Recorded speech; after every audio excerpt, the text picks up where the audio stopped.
Sana all 20 na lang ata waistline nito. Di ka sure. Tingnan natin. Check natin sis, dahil nag-comment ka. Re-replyan kita sa video na to.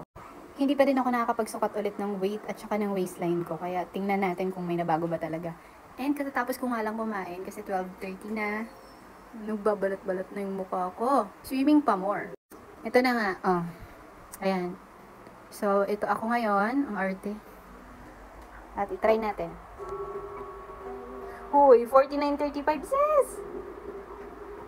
In fairness, hindi na ako bumabalik sa sa dati kong weight. From 52, naging 51, 50. Ang tagal nag-50 and now 48, 49 na lang. Pag bagong gising ako, 48. Char. Alam mo, yung ko talaga, yung goal weight ko is 46 sana. If possible, di ba? Ilan na kaya yung waistline ko? Check natin. Ito nga. Siyempre sa inch tayo.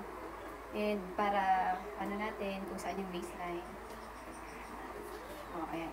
So, let's see kung ilan na ang ating waistline. 26. Oh my God. Wala, nag-26 na ako, girl. Seryoso ba to? Ano, 26? Ano, no? Kahit pa paano maluwag pa naman siya. Pero ito na yung pinaka-ano, 26.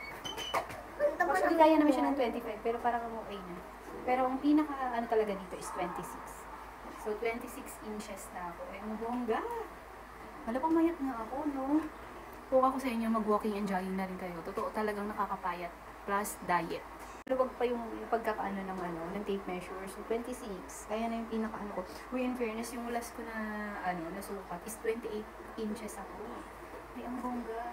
Huwag na nating asahan itong dito kasi wala naman yung tayong ganyan. Pero sige, para fair din. Wala, 31 lang talaga. Sukat na rin natin ito. Back. Ayan.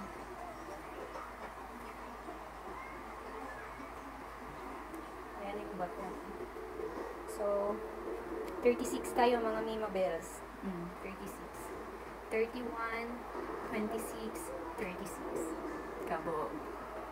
Ayun nga, hindi naman tayo nagmamadaling pumayat. Kaya, enjoyin lang natin yung process. Biruin mo, 4 months na natin ginagawa na tumakbo at maglakad. Pero, kita naman natin ang resulta, diba? Hindi na natin kailangan madali. Pero, ayun lang. Sana may progress pa. Balikan natin to kapag after 2 months.